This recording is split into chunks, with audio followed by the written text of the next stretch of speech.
Welcome to Dan the Road Trip Guy. I'm your host, Dan, and each week we'll embark on a new adventure, discovering memory and life lessons of our incredible guests. From everyday travelers to thrill seekers and everyone in between, this podcast is your front row seat to inspiring stories of passion, resilience, and the pursuit of happiness. So buckle up and enjoy the ride.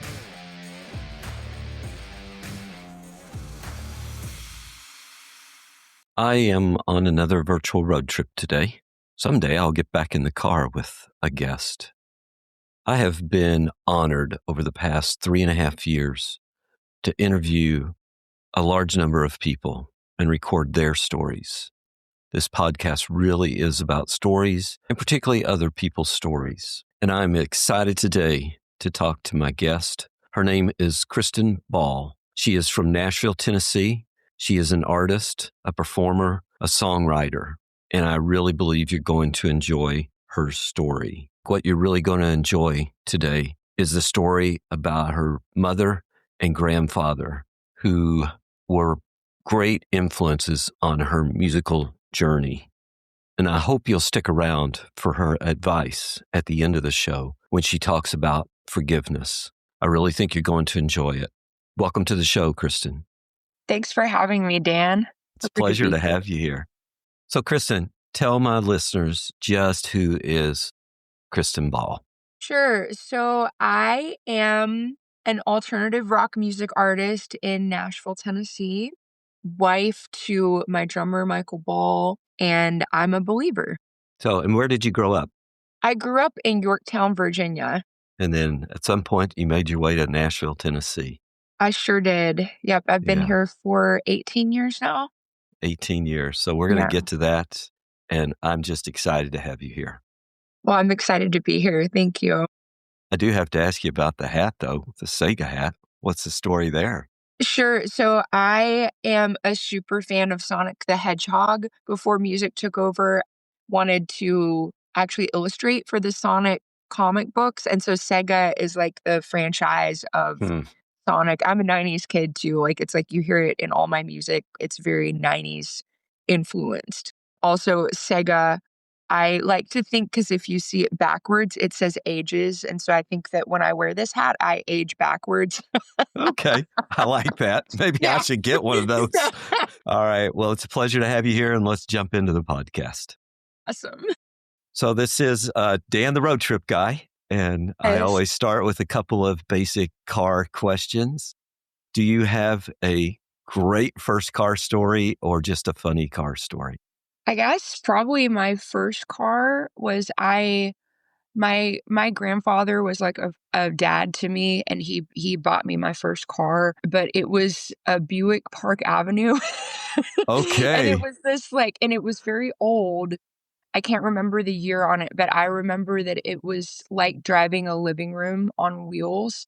And I feel like many of the beds I've slept in have not been as comfortable as that first car that I have the seats from it. So I only had that car for I think I only had it for less than a year, because then I sold it and went to college.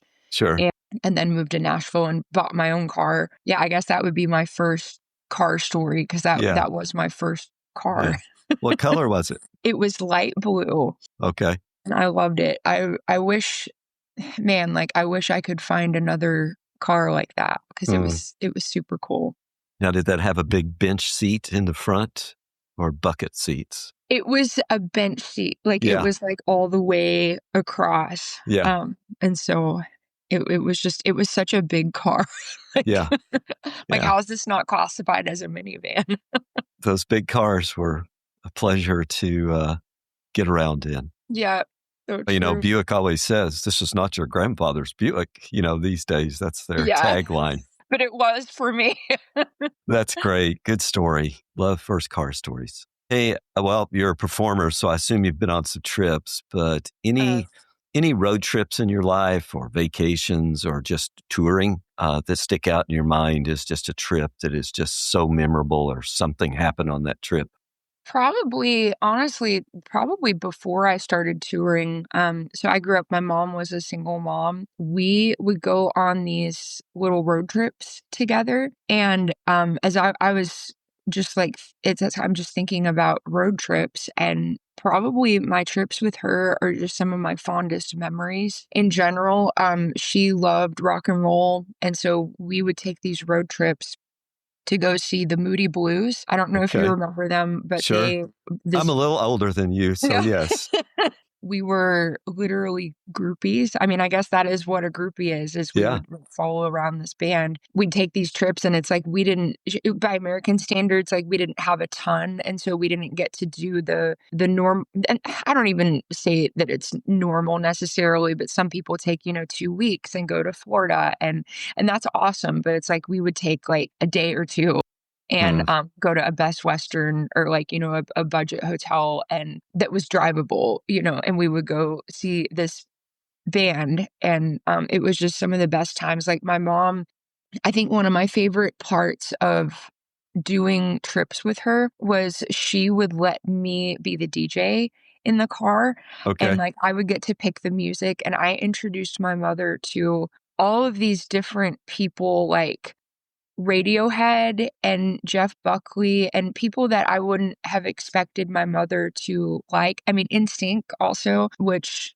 it's like I have this vivid memory of us just jamming out to NSYNC in the car. And it's like, whose mom does that? I mean, it was just so cool. I feel like the normal thing would be her trying to like show me the music that she wanted to listen to, but it's like she always would just like want to listen to what I wanted to listen to, Hmm. and then some, like a lot of times she would come away just really liking it. And so, and if she didn't like it, she'd be honest too, and she'd be like, that's not for me. But that was always so fun. My first out of town gig, so I grew up in Virginia, and Okay. my first out of town gig was this coffee house in Maryland. I don't even know if it's still there, but it's called Joe's Place. I called them. I was in high school and I begged them to let me come and play, and they were like, well, you can come play for our open mic. And so my mom and I drove all the way from Yorktown, Virginia up to Maryland, and I played at this coffee house. It was so cool. And then my mom got the idea of, she was like, well, since we're driving to Baltimore, Maryland, it just makes sense for us to drive all the way to New York City and Of for you to course. see New York City for the first time. And then, of course, when we got to New York City, I'll never forget my mom. I think that she had only been there when she was a little girl or something, so she didn't really know how the town worked. But she drove we had a station wagon. It was like a Ford Escort station wagon, Yeah. speaking of cars. But I remember we drove that thing through Times Square, and it was just a disaster because, I mean, drivers in New York City are very Yeah. aggressive, and Hmm. most people don't drive in New York. Like, it's like actually professional drivers that are taxi drivers just going. It was like, well, this is something that, okay, like add this to my things list of things not to do, is to drive your own car through Times Square. Right. Oh, that's Yeah. fun. Yeah. Wow. What Yeah. great memories with your mom. Yeah, definitely. Yeah. Sounds like your mom, maybe, did she introduce you to music? Yeah, so both her and my grandfather did. So my mom is an organist, pianist, like pipe organ, like Okay. classical musician, which is funny because she loves rock and roll, but she loves classical as well. Hmm. I grew up with her like making music in church, and it's like she was hired like on staff at these churches to be like organist, pianist, like play for the services, play for weddings. I I started taking piano lessons when I was 8 years old, but it was really the guitar. Like, I was very close with my grandfather, and he did music as a hobby, but he was like very high level hobbyist. Okay. It's like he Sure. could have been a professional.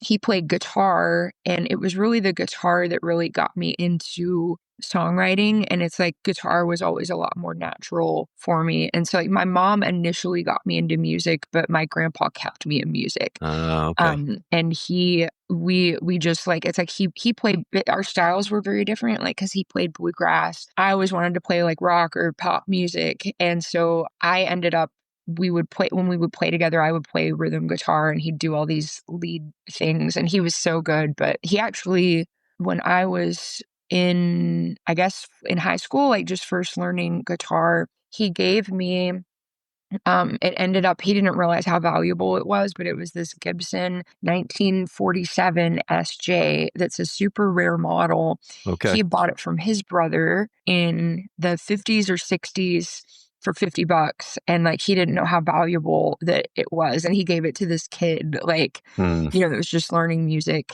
But that became my favorite guitar. And then when he passed away, he left me, it was his Martin D28 from 1969. I have two guitars that my grandpa like passed on to me, which is super sweet. And so it's like he not only kept me in music at a young age, but he has kept me in music even after he's left us or is no longer with us. Like he's kept me in music Sure. because I play his guitars.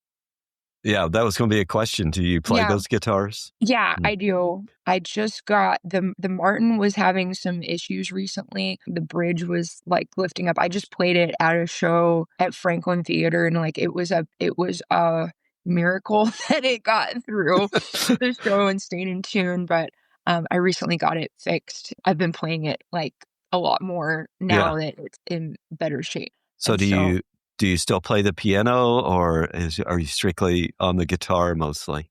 yeah, it's funny. Like so when I play piano, it's mostly for, other artists. Okay. Like, my husband and I play in a band with one of my producers. I play keys for him, but I love the piano. It's funny, like, yesterday I had a session, like, we were recording one of the songs for my next album. This producer, Johnny, he was like, "Do you wanna play piano on this song?" And I was like, "Actually, yes, I do." It's funny that you asked that because just last night I played piano on my song, and that's kind of usually in the studio, I just play guitar for myself and sing, obviously. Yeah. Hmm. But, I do love the piano. It's a lot to I will say, like, it's a lot to schlep around just because if they don't, like, have a piano already there, and I like to play, like, a full piano if I can, like, Okay. instead of a smaller one. Sure. So it's just sometimes it's not conducive bringing a piano, if that makes sense, and so sometimes guitar is just a little bit easier. It's a little Yeah. more road friendly, I Yeah, guess. sure. Unless you got that big Buick, I guess you could That's put a right, full yeah. piano in it. I coulda just kept that and would've been. So looking back, when was your first paid gig? Do you remember? Yes, I do very vividly, actually. So it was in high school. It was at it was at a coffee shop it was somewhere in the Hampton Roads area, like because I Okay. grew up in Virginia. I remember, of course, my mom drove me. I remember they had promised me somehow I can't this is a lot for, like, a coffee shop to pay a teenager, but they had promised me $300, Wow. which is, Okay. like, honestly, a bigger paying gig, like, for a teenager, like, and I remember at the end of the night, they didn't pay me. I got in the car with my mom. My mom and I've been known, like, as even as a kid, like, it's like I'm just more of a people pleaser kind of person, and my mom, I'll never forget it. She was like, "All right, honey." She's like, "You're gonna go back in and you're gonna ask for it." And because she knew she could do it, Yeah. as my mom, but she was like, "This is one of these times where this is gonna be a lesson for you, and, like, you're gonna have to do this in your career, like, later on." Yeah. And so I walked back in there, this shy teenager, and I was like, "Was I supposed to get paid?" And the guy was like, "Yep." And, like, I remember him, like, pulling all the money out of the cash register. He paid me, like, and probably, I mean, looking back, probably, like, they would have mailed me a check or something. Sure. Like, it's like I just didn't know how it worked back then, but I'll never forget, like, her like, such valuable advice, like, from my mom, just learning to, because as a musician, you're self-employed and you're having to advocate for yourself all the time. Little did she know I would have to ask many people after that, like, "Hey, like, when is payment coming in for Yeah. this gig?" Yeah. Kind of goes with the starving artist Exactly. genre, right? Yeah. So you grew up in Virginia, but somehow you made your way to Nashville, Tennessee, I did. music capital. Yep. Take us on that journey of how you ended up in Nashville. Funny, like, I didn't mean to talk about my mom so much today, but she, like, we were just so close, like, like her being a single mom, like, so I went to college I'm giving you context, by the way. Sure. Like, so when I went to college, I grew up in Virginia, and then I went to college in Tulsa, and my mom came with me to Tulsa, and she got a job at the university where I went, and that helped pay for my tuition there. Then while I was in college, like, I realized like music was my calling, and I thought of either moving to LA or New York or Nashville. Like, those were the three places on my list. And we only visited Nashville. And it's like, it was just very clear. I don't know. I wonder even if, like, in my head back then, it's like New York or LA just would have been a bit too far reaching, because I mean, it's expensive and it's like Sure. tougher out there. And so we came to Nashville, and I remember, like, we had no plans. We were at the hotel, and my favorite band, one of my favorite bands when I was in high school, was this band Luna Halo, and I knew that they had recorded at Dark Horse Studio in Nashville. And so my mom and I had made this trip just to check out Nashville, no plans. We're in the hotel. We call on the phone, Dark Horse Studio. We're like, hey, can we come look at this studio today? Robin Crow answered the phone, and he's like, oh, I'm the owner. But he's like, he's like, I will personally, like, walk you around the premises. And so we went to this studio in Nashville, and it was really Robin's advice, because, like, I was saying, I wanted to do music, and he was like, well, if you're going to do Christian music, he was like, you really should move to Nashville.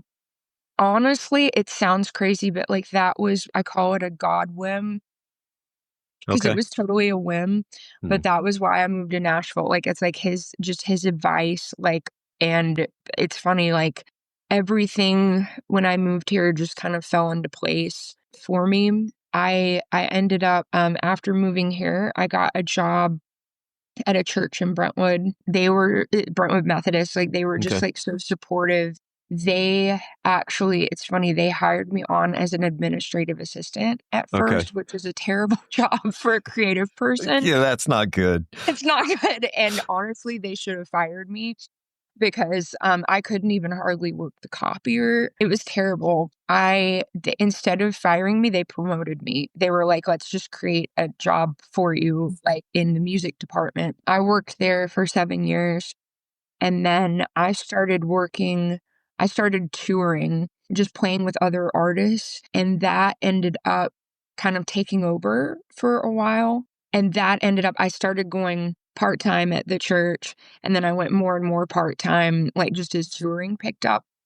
It was funny, like, there came a point where I ended up my only work days were Wednesdays and Sundays, and I was gonna be on the road for the next 3 Wednesdays and Sundays. Yeah. And so I was like, "Okay, it's time for me to resign." And ever since then, like, I've been doing music, just full time, Okay. just like touring, playing in the studio. What I'm most focused on now is my own music. Like, it's like I do my own, like, genre or whatever is alternative rock, play shows and record and songwrite. And then to make money, I play for other artists, and Okay.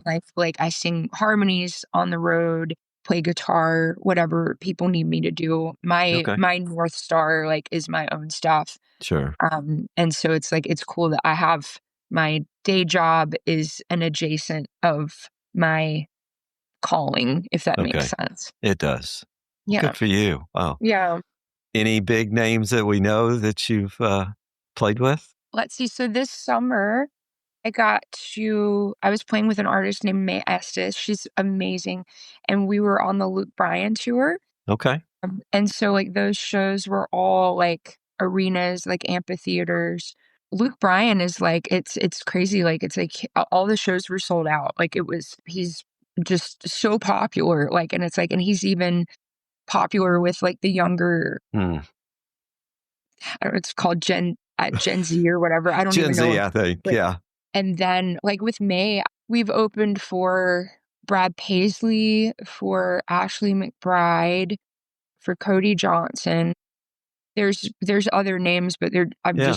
there's a long list. But No. then, years ago, I was in a trio, and we did like a 3-week tour opening for Lone Star. Okay. And then trying to think, most recently, I got to, like, as an artist, like, I got to open for the Babies. Like, that was just like such a dream come true. That was at Franklin Theater, which was like, that was one of my biggest shows, like, as an artist. And that was just so Oh, special. Holly Bazaha, who is one of the singers in the Babies, like, she's just been a big supporter of my mm. music. And it was just such an honor to get that call. Thanks for sharing that. You did mention your husband earlier and Yeah, playing in a band, and you'd shared with me that he's a drummer. he's a drummer. Yeah. How did you all meet?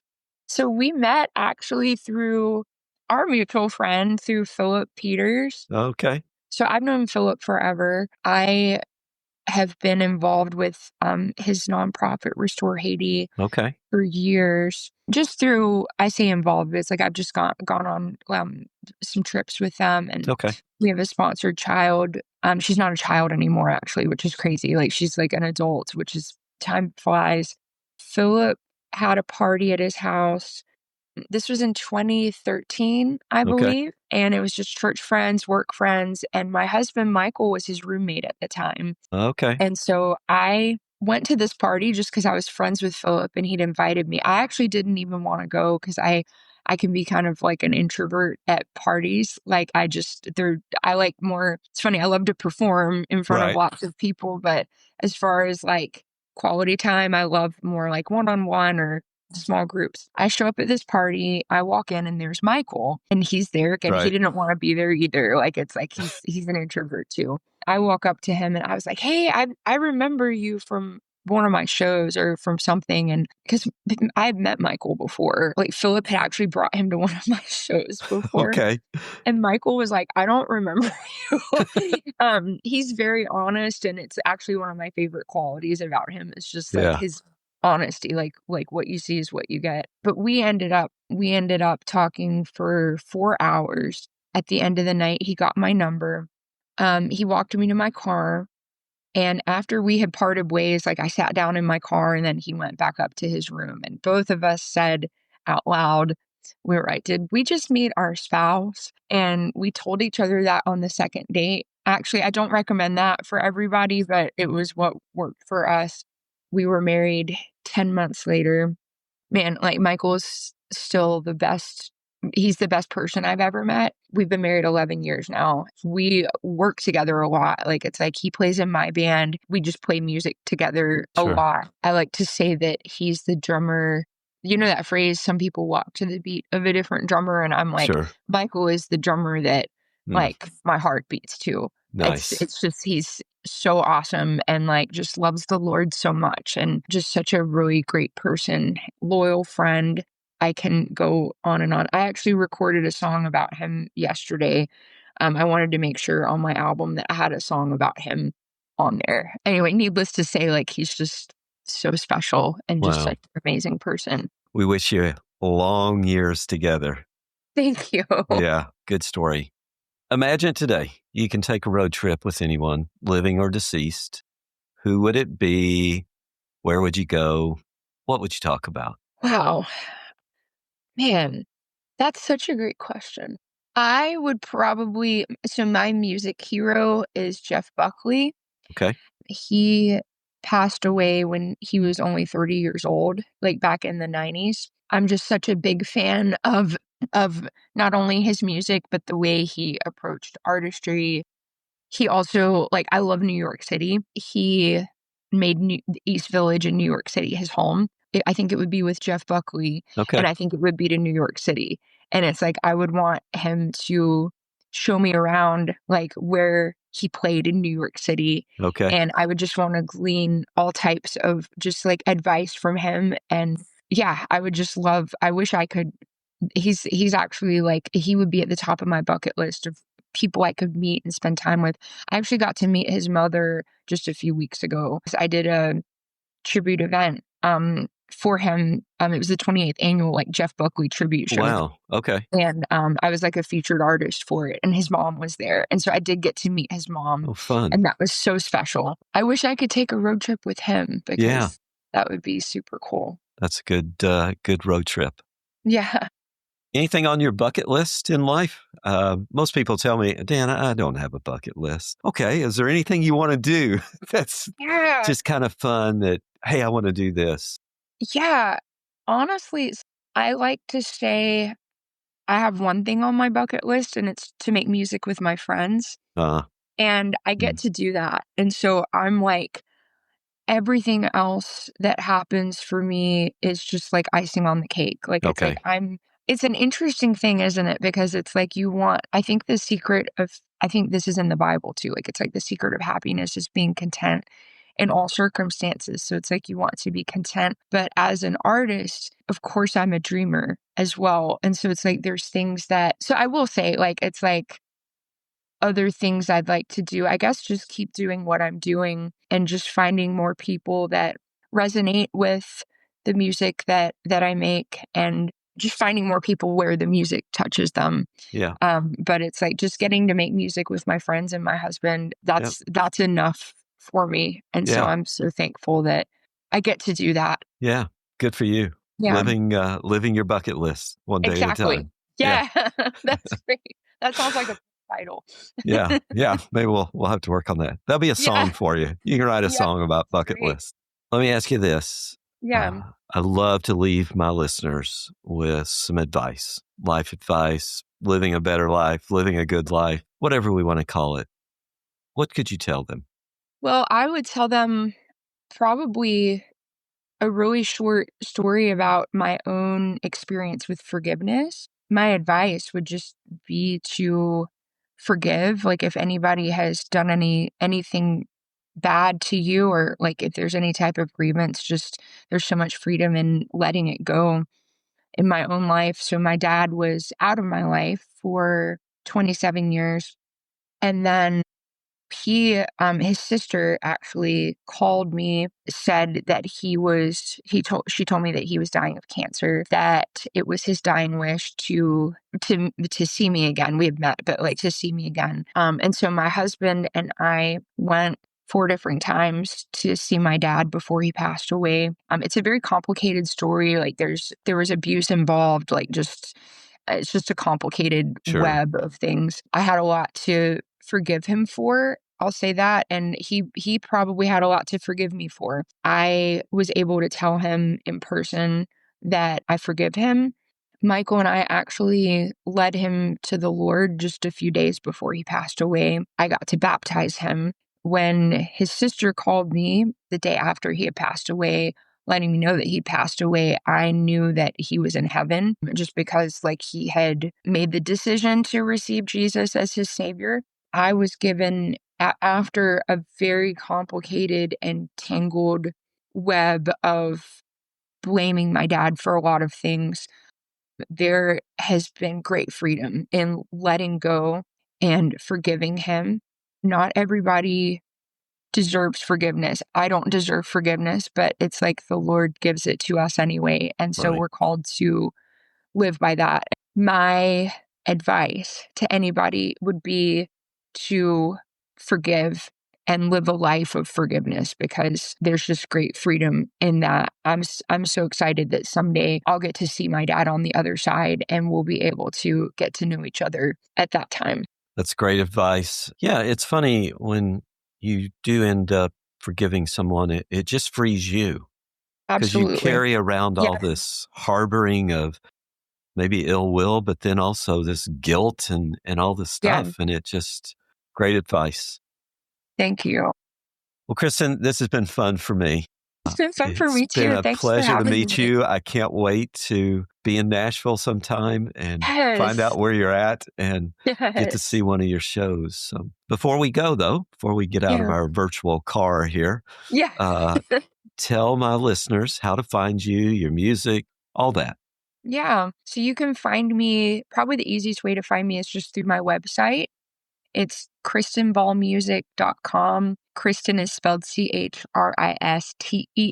And so it's like you can, my handle for like all my social media, I'm on all of those things like Instagram and TikTok. You can find me there at Christen Ball Music. Okay, Yeah. cool. Well, appreciate that. And again, thank you so much.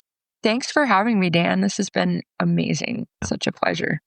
Thank you for tuning in to Dan the Road Trip Guy. I hope you enjoyed our journey today and the stories that were shared. If you have any thoughts or questions or stories of your own, I'd love to hear from you. Feel free to reach out to me anytime. Don't forget to share this podcast with your friends and family and help us to spread the joy of road trips and great conversations. Until next time, keep driving, keep exploring, and keep having those amazing conversations. Safe travels. And remember, you can find me on the internet at dantheroadtripguy.com.